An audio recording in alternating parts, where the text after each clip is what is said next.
جب وہ مولانا روم جب شاہ شمس تبریز کو قتل کر دیا گیا تو جب مولانا روم نے دیکھا کہ میرے شیخ کو قتل کر دیا گیا تو وہ کچھ ایک دو سالوں کے لیے مختلف باتیں آتی ہیں، اپنے ہوش و حواس کھو بیٹھے. صحیح.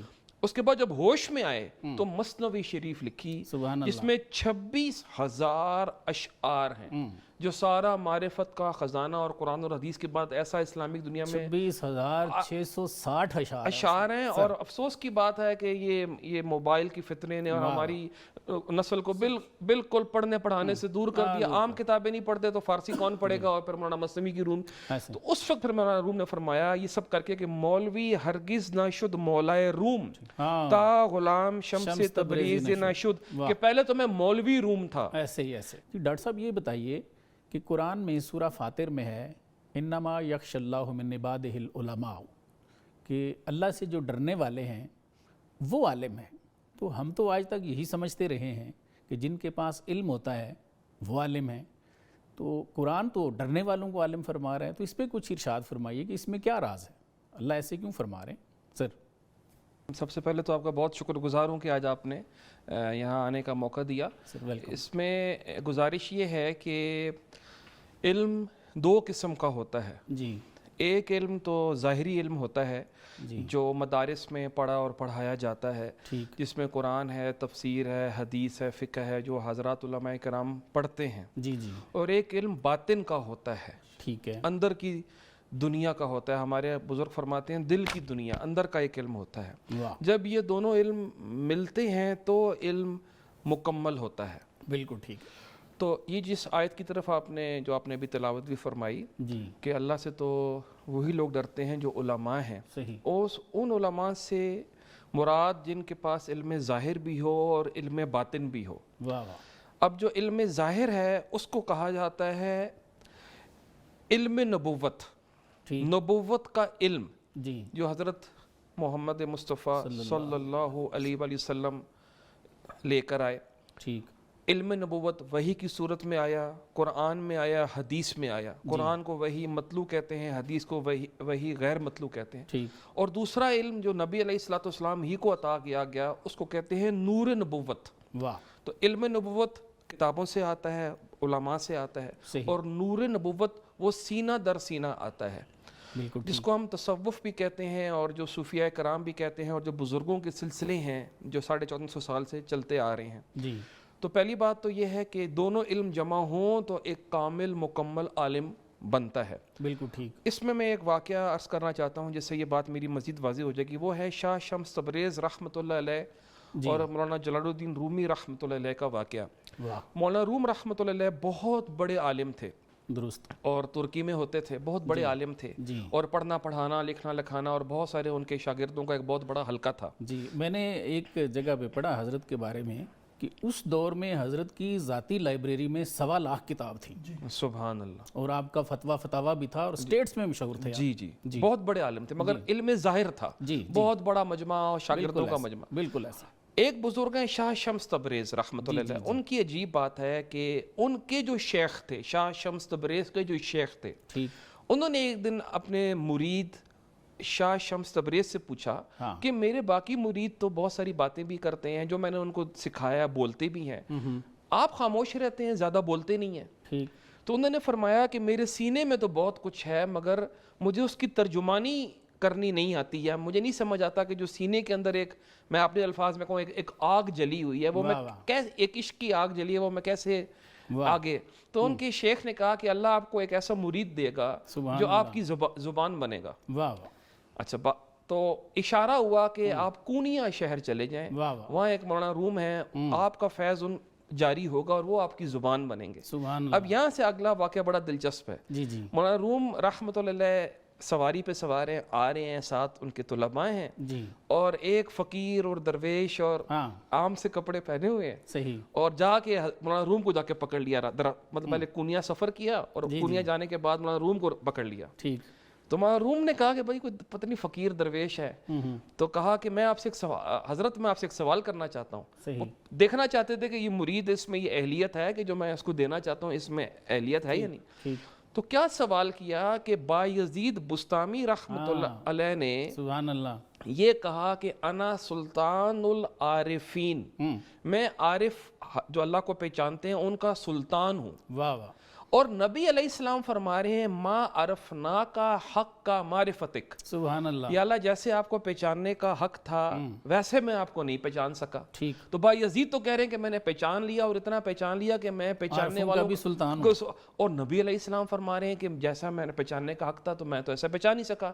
تو یہ ان میں کس کی ویسی پتہ نبی علیہ السلام کی بات درست ہے مگر ہم اس کی کیا تشریح کریں گے. بالکل ٹھیک. تو مولانا روم نے کہا کہ با یزید بستامی کا جو پیالہ تھا وہ چھوٹا تھا. واہ واہ.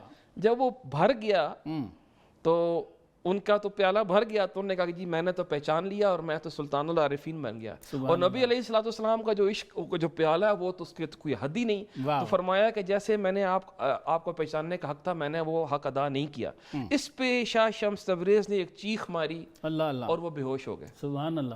مولانا روم نے طلباء شاگردوں کو اکٹھا کیا کہ یار یہ کوئی ان کو اٹھاؤ اور اندر چلے گئے. ایک تالاب پہ بیٹھ کے، تالاب پہ مولانا روم کی کتابیں جو بھی آپ نے بتائی کتابیں، اور اس زمانے میں پرنٹنگ پریس نہیں ہوتا تھا، ہاتھوں سے لکھائی ہوتی تھی. سبحان اللہ. کتابیں پڑھی ہیں اور سارے شاگرد حلقہ بیٹھا ہے.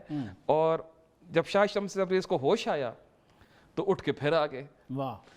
کتابوں کی طرف اشارہ کیا اور کہا این چیست، واہ واہ. یہ کیا ہے، یہ جو کتابیں پڑھی ہیں یہ کیا ہے. تو مولانا روم نے فرمایا این علم اس کہ تو نمی دانی. بابا جی مطلب آپ یہ وہ ہے جس کا آپ کو پتہ آپ تو درویش ہیں تو یہ علماء کا کام ہے پڑھنے پڑھانے کا، یہ آپ اس کو نہیں جانتے. ٹھیک. تو شاہ شمس تبریز نے ایک ہاتھ مارا اور ساری کتابیں تالاب میں پھینک دی. صحیح. مولانا روم نے بڑا مشہور واقعہ ہے ان کے بارے میں. مولانا روم نے تو کہا اللہ کے بندے تو اس کو پرنٹنگ پریس بھی رہی ہے تو ساری زندگی کی کمائی تھی. اچھا عجیب واقعہ ہے کہ تھوڑی دیر شاہ شمس تبریز دیکھتے رہے، پھر شاہ شمس تبریز نے کتابیں تالاب سے واپس نکالی. اور وہ واقعہ یہ ہے کہ جو کتاب تالاب میں ڈالی تھی تو گیلی ہونی تو دور کی بات، تالاب کی کتابوں کے اوپر مٹی ہوتی ہے نا، ایسے کریں تو مٹی اڑتی ہے.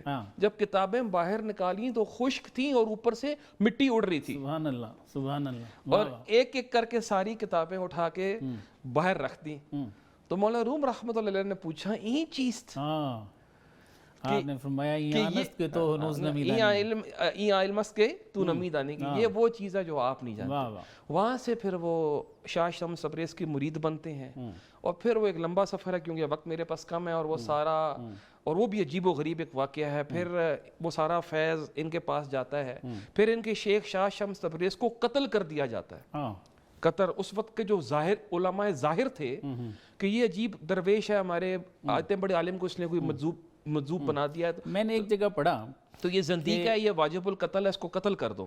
جو مولانا کے بیٹے تھے انہوں نے قتل کیا. جی بالکل. اور حضرت نے فرمایا جی جی مولانا روم کو، حضرت شمس تبریز رحمۃ اللہ علیہ نے فرمایا کہ رومی من بداد نے سر شمارا یابم، میں نے سر دے کے تمہیں پایا ہے. لیکن ڈاکٹر صاحب یہ بتائیں کہ یہ باتیں تو بڑی پیاری ہیں، بڑی عشق والی ہیں، آج کل لوگ مانتے ہی نہیں ہیں. اس کی طرف بھی میں آتا ہوں.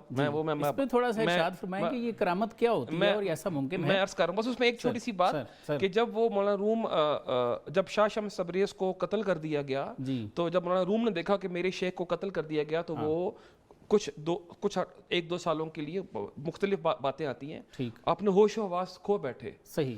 اس کے بعد جب ہوش میں آئے تو مثنوی شریف لکھی جس میں 26,000 اشعار ہیں جو سارا معرفت کا خزانہ اور قرآن اور حدیث کے بعد ایسا اسلامک دنیا میں 26,660 اشعار ہیں. اور افسوس کی بات ہے کہ یہ موبائل کی فتنے نے اور ہماری نسل کو بالکل پڑھنے پڑھانے سے دور کر دیا. عام کتابیں نہیں پڑھتے تو فارسی کون پڑھے گا. اور پھر مولانا مثنوی کی روم. تو اس وقت پھر مولانا روم نے فرمایا یہ سب کر کے کہ مولوی ہرگز نہ شد مولائے روم تا غلام شمس تبریز نہ شد، کہ پہلے تو میں مولوی روم تھا، ایسے ہی جب میں شمس تبریز رحمۃ اللہ علیہ کا غلام بن گیا تو میں روم کا سردار بن گیا، پھر میں مولانا روم بن گیا. تو یہ تو پہلی بات تھی کہ ایک ہوتا ہے علم نبوت، ایک ہوتا ہے نور نبوت. دونوں کو جمع کریں تو عالم کامل بنتا ہے. دوسری بات کی طرف مختصر جواب عرض کرتا ہوں. کبھی دوبارہ موقع ملا تو اس پہ تفصیل سے بات عرض کروں گا. یہ جو علم تصوف ہے یہ قرآن سے, احادیث سے, صحابہ سے بالکل ثابت ہے. پہلا واقعہ خضر علیہ السلام اور موسیٰ علیہ السلام کا, بالکل ٹھیک. پہلا واقعہ سورہ کہف 15واں پارہ ختم ہوتا ہے, 16واں پارہ شروع ہوتا ہے. ترجمہ پڑھ لیں. اس کو کہاں لے کے جائیں گے؟ اچھا اس کو جہاں بھی لے کے جائیں گے تو مریم علیہ السلام کے پاس جبرائیل اور وہ جو پھلوں کا واقعہ ہے کہ یہ پھل تو میری اللہ کی طرف سے, اس کو کہاں لے کے جائیں گے؟ اچھا اس کو بھی جہاں لے کے جائیں گے تو پھر حضرت سلیمان علیہ السلام بیٹھے ہیں کہ کون ہے جو ملکہ بلقیس کا تخت جائے اور تخت لے آئے. تو ایک قال عفریت من الجن, ایک جن کہتا ہے کہ میں آپ کے کرسی سے اٹھنے سے پہلے جاؤں گا اور جا کے لے آؤں گا. اور ایک بزرگ اللہ کے نیک بندے کھڑے ہوتے ہیں جن کا نام ہے آصف رحمۃ اللہ علیہ, تفسیر ابن کثیر میں لکھا ہے. وہ کہتے ہیں میں جاتا ہوں اور قبل ان یرتد الیک طرفک, آپ کی آنکھ جھپکنے سے پہلے لے آتا ہوں. اور حدیث بھی بے شمار ہیں. میری امت میں 40 ابدال ہوتے ہیں, مسند احمد میں, مصنف ابن ابی شیبہ میں, طبرانی میں بھری پڑی. سبحان اللہ, سبحان اللہ. دین اسلام کے مختلف امور سے آگہی کے لیے ابھی سنو نیوز کا یوٹیوب چینل سبسکرائب کیجئے اور بیل آئیکن کا بٹن ضرور پریس کیجئے.